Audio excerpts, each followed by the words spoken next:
মাওলা জীবন ভর গুনাহ করছি, জীবন ভর নর্তকী নিয়ে কাটাইছি, জীবন ভর চুরি করছি, ডাকাতি করছি, অন্যায় কাজ করছি। আজকে এই মাহফিলে আসলাম, তওবা করলাম, মাপ চাইলাম। আর জীবনে গুনাহ করব না, আর জীবনে নামাজ ছাড়বো না, বেপরদায় চলবো না, নারীর দিকে তাকাবো না, মোবাইলে গুনাহের কাজ করব না, বন্ধুর সাথে আড্ডা দিয়া সময় নষ্ট করব না। এটা মনে করে বান্দা চলে আসছে, আইসা বৈশা কিছু আলোচনা শুনছে। এবার আল্লাহ তাআলা এই বান্দার ব্যাপারে কি বলে দেখেন। ফেরেশতারা যায় আল্লাহ তাআলাকে বলে, ও মাওলা, আপনার কিছু প্রিয় বান্দা এই যে হদগরার জমিনে বৈশা আপনার কোরআনের কথা শুনতেছে, আপনার রাসূলের কথা শুনতেছে। আল্লাহ বলে তারা এখানে শুনে কি চাইতেছে? আল্লাহর কাছে ফেরেশতারা বলে, মাওলা, তারা বলতেছে তারা জাহান্নাম থেকে মুক্তি চায়, তারা বলতেছে তারা জান্নাত চায়। আল্লাহ বলে, বান্দা, আমার এই বান্দারা কি জাহান্নাম দেখেছে? বলে, না, দেখে নাই। যদি দেখতো আরো বেশি করে কান্না করত। এবার আল্লাহ তাআলাকে ফেরেশতা ডাক দিয়া বলে, ও মাওলা, তারা জান্নাতও তো চায়। আল্লাহ বলে, জান্নাত দেখছেনি? কয়, না, দেখে নাই। যদি জান্নাত দেখতো, কয় আরো বেশি করে চাইতো। তো তারা জান্নাত জাহান্নামের কথা শুনছে কোত্থেকে? বলে, আলেমদের জবান থেকে শুনছে। আলেমরা কোত্থেকে শুনছে? আলেমরা কিতাবে পড়ছে, কিতাবে আপনার রাসূল বলেছে। এবার আল্লাহ তাআলা বলে, ফেরেশতা, তোমরাও সাক্ষী থাকো। আসমানও সাক্ষী রাখলাম, জমিনও সাক্ষী রাখলাম, কুল কায়নাতের সমস্ত মাখলুক সাক্ষী রাখলাম। এই জমিনে যারা বসছে এই শীতের মধ্যে শুধু মাগরিবের পরে না, এশার পরে না, শেষ রাত্র পর্যন্ত, বয়ান শেষ হওয়া পর্যন্ত যারাই বসবে তাদেরকে আমি আল্লাহ মাফ করে দিলাম। সুবহানাল্লাহ বলে। তাহলে এখানে বসলে লাভ না লস? বলেন, লাভ না লস? লাভ। কত লাভ? আল্লাহ পাক রব্বুল আলামিন বলে, বসলেই আমি আল্লাহ না চাইতেই সগীরা গুনাহগুলা মাফ করে দিই। আর বান্দা যখন তওবা করে আমি আল্লাহ পাক রব্বুল আলামিন তার সমস্ত গুনাহই মাফ করে দিই। সুবহানাল্লাহ। এজন্য কোরআনে কারীমের মধ্যে আছে, আমি যে আয়াতি কারিমা তেলাওয়াত করেছি, আল্লাহ পাক রব্বুল আলামিন তার মুমিন বান্দাদেরকে বলতেছেন। আল্লাহ পাক বলেন, আলাম ইয়ানি লিল্লাযীনা আমানু আন তাখশা কুলুবুহুম বিযিকরিল্লাহ। আল্লাহ পাক রব্বুল আলামিন বলেন, হে ঈমানদারগণ, হে মুমিন বান্দাগণ, যদি আমরা আল্লাহ পাকের মুমিন বান্দা হয়ে থাকি, যদি আমরা ইসলাম ধর্ম গ্রহণ করে থাকি, যদি আমরা মুসলমান হয়ে থাকি, আল্লাহ যেন আমাকে আপনাকে বলতেছে, আল্লাহ যেন সরাসরি বলতেছে, হে আমার মুমিন বান্দাগণ, আমার ইবাদতের জন্য, আমার গোলামির জন্য, আমার ইবাদত করার জন্য তোমার দিলটা নরম হওয়ার সুযোগ কি এখনো হয় নাই? তোমার দিলটা নরম হওয়ার সময় কি এখনো আসে নাই? এই আয়াতটা যখন নাজিল হলো, আপনার একজন ব্যক্তি না ছিল ফুজাইল ইবনে আয়াস রহমতুল্লাহ আলাই, যুগের শ্রেষ্ঠ ডাকাত। যেই পরিমাণ ডাকাতি সে করত ওই জামানায়, ফুজাইল ইবনে আয়াস এত বড় ডাকাত ছিল, বাড়ির বাচ্চারা যদি ঘুমাইতে পারতো না, বাড়ির বাচ্চারা যদি শয়তানি করত, বাড়ির বাচ্চারা যদি না ঘুমাইতো, না খাইতো, কোনো ধরনের উচ্ছৃঙ্খলা করত, মা বাবা বাচ্চাদেরকে বলতো ফুজাইল আসতেছে। এরকম ডাকাত ছিল, এতটা ভয় পাইতো মানুষ ফুজাইল। এই ফুজাইল ইবনে আয়াস তিনি একদিন রাতের বেলা চুরি করতে যাইতেছেন বা ডাকাতি করতে যাইতেছেন। তো যেই বাড়িতে ডাকাতি করবে ওই বাড়ির দেওয়াল টপকায়া ভিতরে যাবে যাবে ভাব। এই অবস্থায় কে যেন এক আওয়াজ ভাষায় দিল, দিল নরম করা কণ্ঠ। এই কণ্ঠ দিয়া কে যেন একটা ডাক দিতেছে, আলাম ইয়ানি লিল্লাযীনা আমানু আন তাখশা কুলুবুহুম বিযিকরিল্লাহ। আরে বান্দা, আল্লাহ তাআলার ভয়ে, আল্লাহর গোলামি করার জন্য তোমার দিল কি এখনো নরম হয় নাই? ফুজাইল তো তখন আরবি ভাষা বুঝতো। সাথে সাথে ফুজাইল ইবনে আয়াস রহমতুল্লাহ আলাই দিলের মধ্যে কম্পন তৈরি হয়ে গেছে। আই কইলু কি? সারা জীবন চুরি করলাম, ডাকাতি করলাম, মদ নিয়ে ঘুরলাম, নারীর দিকে তাকাইলাম, মোবাইলের অসভ্যতা আমি দেখলাম, চা দোকানে বসে বসে বিড়ি খাইলাম, টিভি দেখলাম, সুদ খাইলাম, ঘুষ খাইলাম, 70 বছর বয়স হয়ে গেছে, এক ওয়াক্ত নামাজের আমলও করলাম না, এই অবস্থায় তো জিন্দেগি কাটাইতেছি। ফুজাইল ইবনে আয়াস রহমতুল্লাহ আলাই যখন এই আওয়াজ শুনছেন, সাথে সাথে দেওয়াল থেকে আবার পিছনের দিকে নাইমা দৌড়ায় এক জঙ্গলের মধ্যে চলে গেছে। জঙ্গলের মধ্যে যায় আবার আল্লাহ তাআলাকে ডাক দেয়। আল্লাহকে ডাক দেয়া বলে, মাওলা,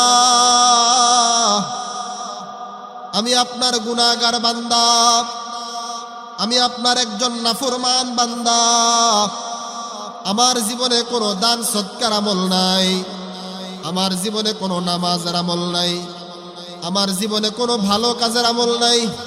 ওগো আল্লাহ, আপনার কাছে তওবা করতেছি, যে আয়াত আমার কানের মধ্যে আসছে এখন আমি তওবা করলাম। মাওলা, আমার এই দিল আপনার ইবাদতের জন্য এখন থেকে নরম করে দিলাম। ফুজাইল ইবনে আয়াস রহমতুল্লাহ আলাইহি তখন তার এলাকা ছেড়ে মক্কা শহরে চলে গেলেন। সারা জীবন মক্কার মধ্যে থাইকা আমল ইবাদত করছে, সারা জীবন মক্কার মধ্যে থাইকা গুনাহের জন্য অনুতপ্ত হয়ে কান্না করছে। এবার শেষ পর্যন্ত এই মক্কার মধ্যে সে ইন্তেকাল করেছে, এখানেই তাকে দাফন করা হয়েছে। আর আল্লাহর পক্ষ থেকে ফয়সালা এসেছে, সিদ্ধান্ত এসেছে, এই ব্যক্তিটাই হলো যুগের শ্রেষ্ঠ আল্লাহর ওলি। তাহলে ডাকাতও যদি আল্লাহর গোলামি করে, আল্লাহর ইবাদত করে আল্লাহকে রাজি খুশি করতে পারে। আরে মিয়া, তাই না? হযরত আবু বকর সিদ্দিক নাম শুনছেন না? সর্বপ্রথম খলিফাতুল মুসলিমিন হযরত আবু বকর সিদ্দিক যখন ইসলাম ধর্ম গ্রহণ করেন, ওনার বয়স তো তখন 38 বছর বয়স। 38 বছর বয়সে যদি একজন ব্যক্তি মুসলমান হওয়ার পরে, ইসলাম ধর্ম গ্রহণ করার পরে দুনিয়াতে থাইকাই জান্নাতের সার্টিফিকেট নিতে পারে, আপনার আমার বয়স তো এখনো 38 হয় নাই, আমার মাত্র 25 বছর। অনেকের আছে 15, 20, 25 বা 30, যাদের এখানে মুরব্বীরা আছেন 60-70 বছর। আল্লাহ তো বলেন 60-70 বছর বিষয় না, মরণের একদিন আগেও যদি আমি আল্লাহ তাআলার কাছে মাপ চাও, আমি আল্লাহ তাআলা মাফ করে দেব। আর মাপ না চাইয়া যদি জাহান্নামের কবরে যাও, কবরের ভিতরে সর্বপ্রথম যে আযাব দেওয়া হবে সেটা হচ্ছে 2 পাশের মাটি এমন জোরে চাপ দিবে, পাঁজরের হাড়গুলো ভেঙে চুরমার হয়ে যাবে। এক পাঁজরের হাড় আরেক পাঁজরের ভিতরে ঢুকে যাবে, এত ভয়ঙ্কর খবর। এই যে ঠান্ডা পড়তেছে, শীতের মধ্যে শীতের কাপড় গায়ে দিছেন, শীতের জামা গায়ে দিছেন, ঠান্ডা যেন কম লাগে, ঠিক না? কবরের মধ্যে কি গায়ে দিবেন? কি গায়ে দিবেন কবরে? গতকালকে আমাদের যে বড়ল অঞ্চলে একটা অ্যাক্সিডেন্ট হয়েছিল, 25 বছরের একটা ছেলে মারা গেছে, বিয়ে শাদিও করে না এখনো পর্যন্ত। তাহলে এই ব্যক্তিটা কল্পনা করছেনি যে আমি মারা যাব, ভাবছেনি আমি মারা যাব, কল্পনাও তো করে না, দুনিয়া থেকে বিদায় নিয়ে চলে গেছে। এজন্য রব্বুল আলামিন কোরআনে কারীমের মধ্যে বলেন, ওয়ালা তামুতুন্না ইল্লা ওয়া আনতুম মুসলিমুন। ইসলাম ধর্ম গ্রহণ না করে পরিপূর্ণ মুসলমান না হইয়া তোমরা কবরে আসো, কারণ কবর বড় ভয়াবহ এক জায়গা। মানুষ মৃত্যুর পর সর্বপ্রথম তার যেই আযাবের স্থান সেটা হচ্ছে কবর। قال رسول الله صلى الله عليه وسلم القبر روضة من رياض الجنة أو حفرة من حفر النار। আল্লাহর নবী সাল্লাল্লাহু আলাইহি ওয়াসাল্লাম বলেন, কবর কাহারো জন্য জান্নাতের বাগান, আবার কাহারো জন্য জাহান্নামের একটা গর্ত। আল্লাহর কোন বান্দা যখন আল্লাহর নাফরমানি করে জাহান্নামের মধ্যে যাবে, জাহান্নামের মধ্যে যাওয়ার পর বান্দা জাহান্নামে জ্বলতে থাকবে, জ্বলতে থাকবে। কতদিন পর্যন্ত বান্দা জাহান্নামের মধ্যে জ্বলবে? কোরআনে কারীমের সূরা নাবার মধ্যে আসছে, লাবিসিনা ফিহা আহকাবা। কতদিন পর্যন্ত জাহান্নামী বান্দা জাহান্নামে জ্বলবে সে কল্পনাও করতে পারবে না। দুনিয়ার কারাগারে তো যাবজ্জীবন যদি জেল হয়, তাইলে 35 বছর পরে 40 বছর পরে যদি মারা যায়, তাইলে তো তার দুনিয়ার আযাব শেষ।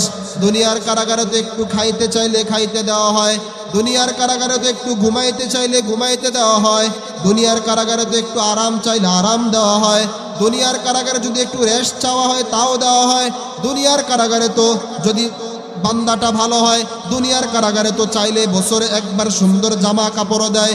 কিন্তু জাহান্নামটা কত ভয়াবহ জাহান্নাম! আল্লাহ তাআলা বলেন জাহান্নামের মধ্যে 1 মিনিটের জন্য কোনো শান্তি নাই, 1 মিনিটের জন্য কোনো আরাম নাই, 1 মিনিটের জন্য কোনো সুখ নাই, শুধুই কান্না, শুধুই কান্না, শুধুই কান্না। জাহান্নামী বান্দা জাহান্নামে জ্বলতে থাকবে, জ্বলতে জ্বলতে আল্লাহর কাছে বলবে, আল্লাহ আমার একটু পানি দেন, আমার প্রচণ্ড পিপাসা লেগেছে। আল্লাহ বলেন না, একটু পানিও দেওয়া হবে না। আল্লাহ তাআলা বলে আমি তোমাকে পানি দেব না, কারণ তুমি দুনিয়াতে ক্ষুধার্তকে খানা খাওয়ায় নাই, দুনিয়াতে ক্ষুধার্ত মানুষ তোমার ঘরের সামনে আসছিল, তুমি তাকে দূর দূর করে তাড়ায় দিছ। আল্লাহ বলে না বান্দা, আজকে তোমারে পানিও দেওয়া হবে না, তোমাকে দেওয়া হবে একদম উত্তপ্ত গরম পানি আর পচা ফুস। আল্লাহ তাআলার কাছে এবার বান্দা বলবে, ও আল্লাহ আপনি কেন আমারে জাহান্নামের মধ্যে জ্বালাইতেছেন? আল্লাহ তাআলা বলবে, দুনিয়াতে আলেমরা কত বলছিল আসো বান্দা নামাজে আসো, নামাজ পড়ো। আলেমরা বলছিল সুদ খাও না, তুমি সুদ খাইলা। আলেমরা বলছে ঘুষ খাও না, তুমি ঘুষ খাইলা। আলেমরা বলছে বেপরদিগির সাথে চইলো না, তুমি বেপরদিগির সাথে চললা। আলেমরা বলল নামাজের প্রতি আসো, তুমি আসো নাই। আলেমরা বলল মোবাইলে নর্তকীর নাচ দেখো না, তুমি দেখলা। আল্লাহ তাআলা বলেন এই যে তুমি এইগুলা অপরাধগুলা করলা, জাযাআউ ওয়িফাকা, আজকে তোমার এই হচ্ছে প্রতিফল। আলেমরা বলছিল ভালো কাজ করো, তুমি করো নাই। আলেমরা বলছিল নামাজে আসো, তুমি আসো নাই, এজন্য আজকে তোমার জাযাআউ ওয়িফাকা। আজকে আমরা নামাজের প্রতি গাফেল হয়ে গেছি। কতটা গাফেল হলাম! জীবনে যদি 30 বছর বয়স হয়ে থাকে, কমপক্ষে 15 বছর ধরে নামাজ ফরজ হয়েছে, এই 15 বছর পর্যন্ত 1 ওয়াক্ত নামাজও নাই, শুক্রবারে 2 রাকাত ছাড়া।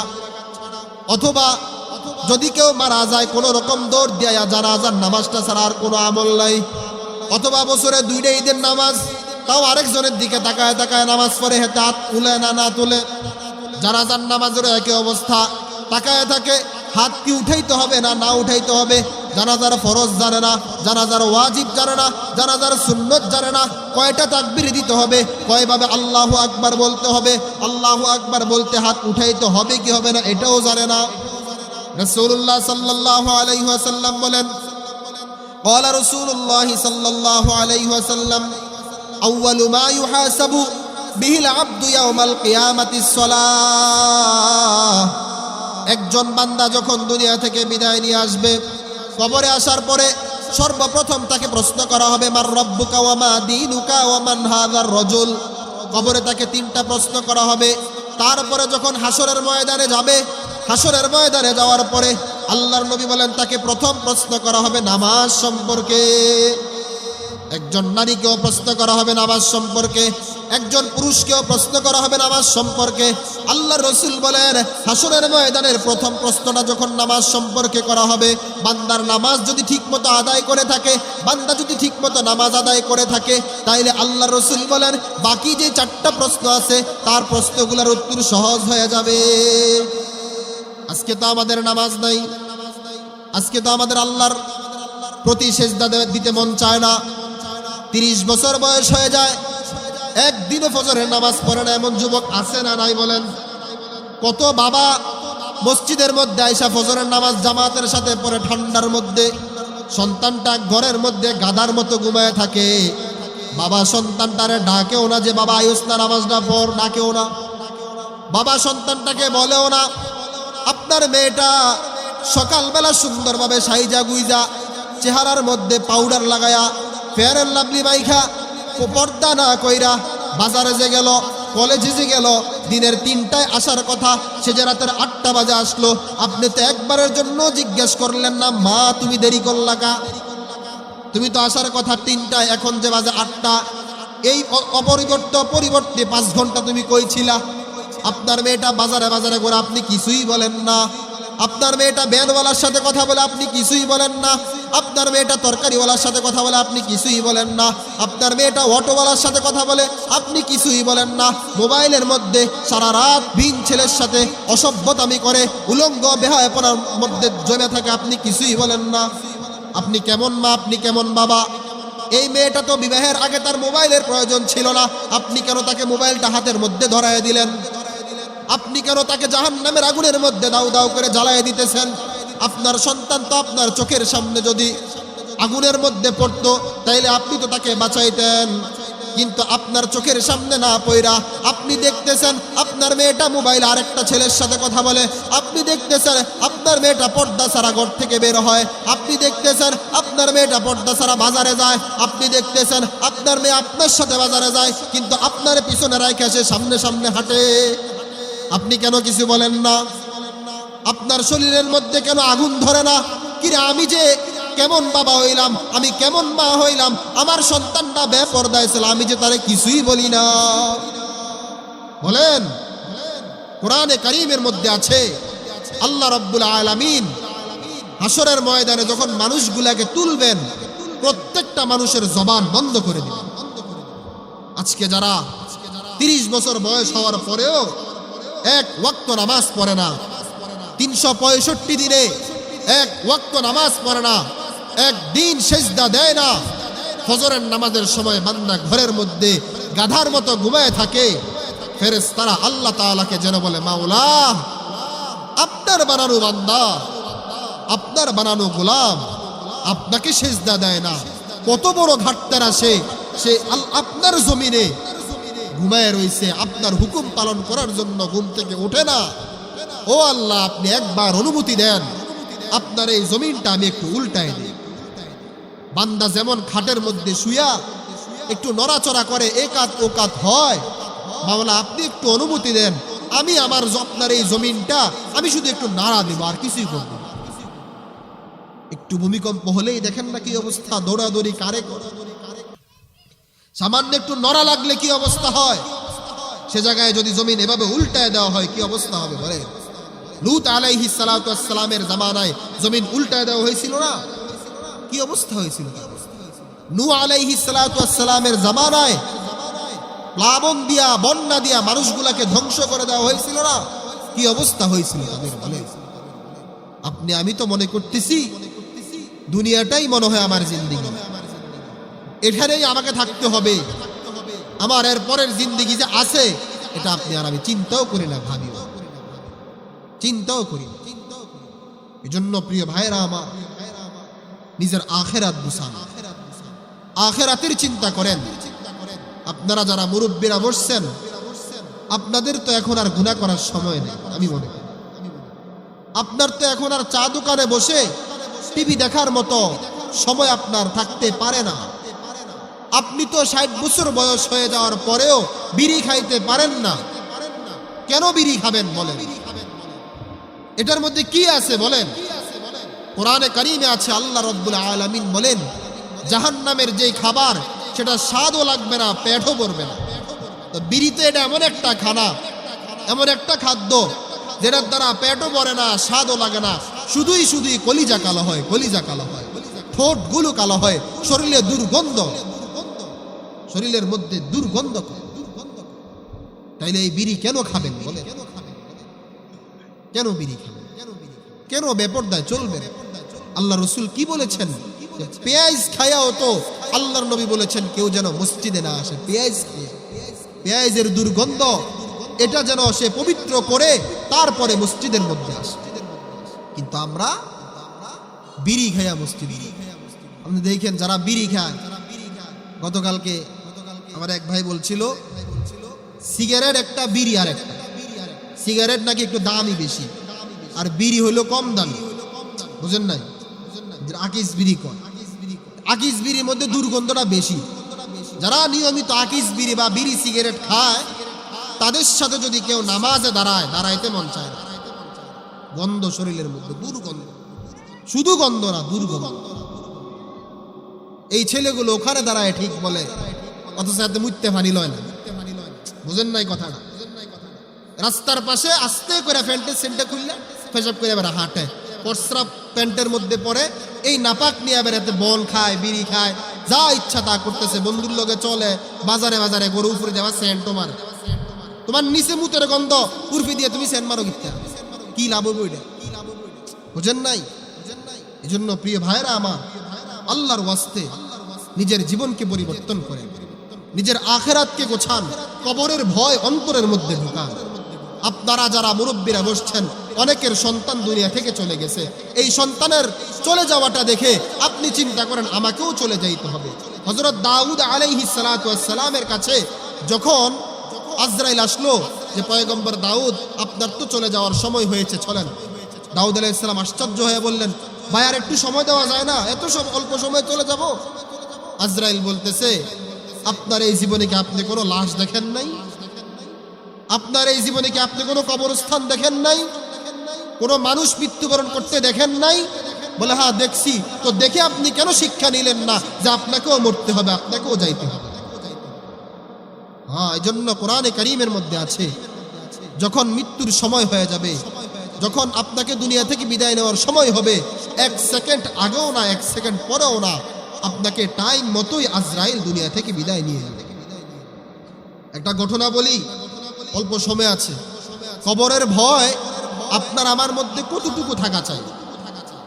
আমরা নাম শুনছি হযরত খাদিজাতুল কুবরা রাদিয়াল্লাহু তাআলা আনহা, আপনারা শুনছেন নিয়ে না? তিনি কে? কে বলতে পারবেন? কে বলতে পারবেন? নবীজি সাল্লাল্লাহু আলাইহি ওয়াসাল্লামের সর্বপ্রথম স্ত্রী, নবীজি সাল্লাল্লাহু আলাইহি ওয়াসাল্লামের দুঃসময়ের বন্ধু, পৃথিবীর সর্বপ্রথম মুসলমান, প্রথম যিনি কালিমা পড়ে ইসলাম ধর্ম গ্রহণ করেছেন, তিনিই হচ্ছেন হযরত খাদিজাতুল কুবরা রাদিয়াল্লাহু। এই খাদিজাতুল কুবরা রাদিয়াল্লাহু তাআলা আনহু, যার ব্যাপারে আল্লাহ পাক রব্বুল আলামিন জান্নাতের সার্টিফিকেট দিয়েছেন দুনিয়ার, যার ব্যাপারে হাদিসের মধ্যে আসছে জান্নাতের 8টা দরজা তাদেরকে ডাকবে, 8 জন মহিলাকে ডাকবে, তার মধ্যে 1 নাম্বার হচ্ছে খাদিজাতুল কুবরা। জান্নাতের 8টা দরজা বলবে আসো জান্নাতের দিকে, আসো আসো জান্নাতের দিকে আসো। যেই দরজা দিয়ে মন চায় সেই দরজা দিয়েই তারা জান্নাতে প্রবেশ করে। এমন একজন ব্যক্তি, এমন একজন নারী হযরত খাদিজাতুল কুবরা রাদিয়াল্লাহু তাআলা আনহা। এই পৃথিবীর প্রথম মুসলমান হযরত খাদিজাতুল কুবরা, ওনার মৃত্যুর সময় যখন হয়ে গেল, খাদিজা বুঝতেছে পৃথিবীর আলো সূর্য আমার ডুবে যাইতেছে, হয়তো দুনিয়ায় আর বেশিক্ষণ বাঁচবো না। আল্লাহর নবী সাল্লাল্লাহু আলাইহি ওয়াসাল্লামের হাত ধরে বলতেছে, ওগো আল্লাহর নবী, আমি যে দুনিয়া থেকে বিদায় নিয়ে চলে যাব, আমি যে মারা যাব, ওই কবরের মধ্যে আমি কিভাবে থাকবো গো আল্লাহর নবী?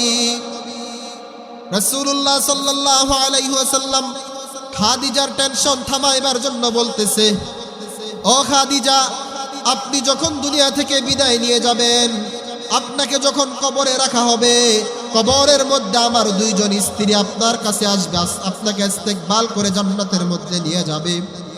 খাদিজা বলতেছে, আমার বিশ্বাস হয় না, আপনার স্ত্রী আমি ছাড়া তো কেউ নাই, তো কবরের মধ্যে আপনার স্ত্রী আসবে কোত্থেকে?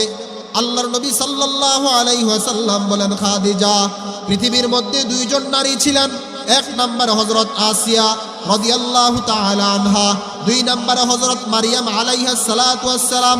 এই 2 জন নারী দুনিয়ার মধ্যে থাইকা কষ্ট করছে। হযরত আসিয়া ফেরাউনের মতো জালেমের ঘরে থাইকা ঈমানকে টিকিয়ে রাখছে। আল্লাহ পাক রব্বুল আলামিন তাদেরকে ঘোষণা দিলেন, তাদেরকে জানায় দিলেন, হাসরের ময়দানে, কিয়ামতের ময়দানে আমি আল্লাহর রাসূলের সাথে তাদেরকে বিবাহ বন্ধনে আবদ্ধ করায় দিবে। তারা আপনাকে কবরের মধ্যে ইস্তেকবাল করানোর জন্য আসবে, তারা আপনাকে কবর থেকে ধইরা জান্নাতের মধ্যে নিয়ে যাওয়ার জন্য আসবে। খাদিজা বলতেছে, না আল্লাহর রাসূল, আমি বিশ্বাস করি না, আমি মানি না, আমি কবরের মধ্যে একা একা থাকতে পারবো না। আমাকে যখন আপনি কবরে রাখবেন, কবরে রাখার পরে আমার কবরের উপর আপনি বসে থাকবেন। কবরের ভিতরে যখন আমাকে প্রশ্ন করবে, মার রব্বুকা ওয়া মা দীনুকা মান হাযার রাজুল, আপনি কবরের উপরে থাইকা আমার প্রশ্নগুলোর জবাব দিয়ে দিবেন আল্লাহর নবী। নবীজি তখন বলেন, খাদিজা, কবর এমন একটা জায়গা, যেখানে তোমার প্রশ্নের জবাব তুমি দিতে হবে, ভিন্ন কাউকে দেওয়ার কোনো সুযোগ নাই। তোমার প্রশ্নের জবাব তুমি দিতে হবে, আমার প্রশ্নের জবাব আমি দিতে হবে, আমার কন্যাগুলোর প্রশ্নের জবাব তারাই দিতে হবে। পীর সাহেবও তার কবরের প্রশ্নের জবাব সে দিবে, মুরিদেরাও তার কবরের প্রশ্নের জবাব তারা দিবে। কাহারও কবরের প্রশ্নের জবাব কেউ দেওয়ার কোনো সুযোগ নাই, অনুমতি নেই।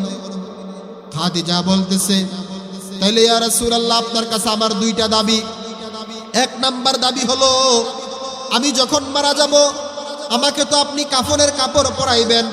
কাপনের কাপড় পরাইতে গিয়া আপনার শরীরের একটা চাদর দিয়ে, একটা জামা দিয়ে আমার কাফন দিয়েন আপনি, যেন আমি জামাটা নিয়া কবরে যখন যাব, ফেরেশতা যখন আমারে জিজ্ঞেস করবে মার রব্বুকা ওয়া মা দীনুকা মান হাযার রাজুল, আমি তখন আপনার চাদরটা দেখায়া, আপনার জামাটা দেখায়া ফেরেশতাকে বলবো, চাদর দেখে বোঝো না আমি কে, আমারে প্রশ্ন করতে আইছো।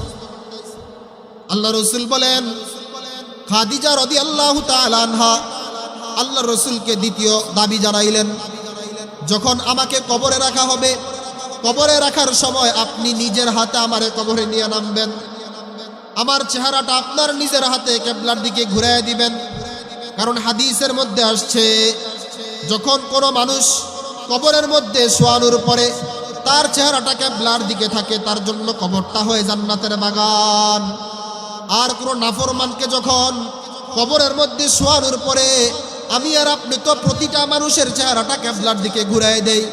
ঘুরাই দিয়ে আসার পরে যদি এই ব্যক্তিটা নাফরমানি হয়, যদি এই ব্যক্তিটা গুনাহগার হয়, বেনামাজি হয়, সুদখোর হয়, ঘুষখোর হয়, যদি এই ব্যক্তিটা নাফরমান হয়, ফেরেশতারা আয়েশা চেহারাটা ধইরা সুজা কইরা দেয় আর বলে, এতদিন ছিলি এই মুখী ওই মুখী, সিনেমা মুখী ছিলি, টিভি মুখী ছিলি, নর্তকীর নাচ দেখছ, রাস্তায় রাস্তায় চোখের জিনা করছো, আজকে কবরে আয়েশা কিবলামুখী কেন হইলি? চেহারাটা ঘুরায় দেয়। আল্লাহ রাসূল সাল্লাল্লাহু আলাইহি ওয়াসাল্লাম খাদিজার ইন্তেকালের পর খাদিজাকে তার একটা চাদর দিয়ে কাফনের কাপড় দিলেন। দুই নাম্বার, আল্লাহ রাসূল সাল্লাল্লাহু আলাইহি ওয়াসাল্লাম তাকে নিয়ে কবরে নামলেন, তার চেহারাটা কিবলার দিকে ঘুরাইলেন। কিন্তু আশ্চর্য একটা ঘটনা এখানে ঘটে, আল্লাহ রাসূল সাল্লাল্লাহু আলাইহি ওয়াসাল্লাম খাদিজার চেহারাটা কিবলার দিকে ঘুরায়, আর চেহারাটা কিবলার থেকে ঘুরে সোজা হয়ে যায়। আল্লাহ রাসূল আবার ঘুরায়, আবার এটা সোজা হয়ে যায়।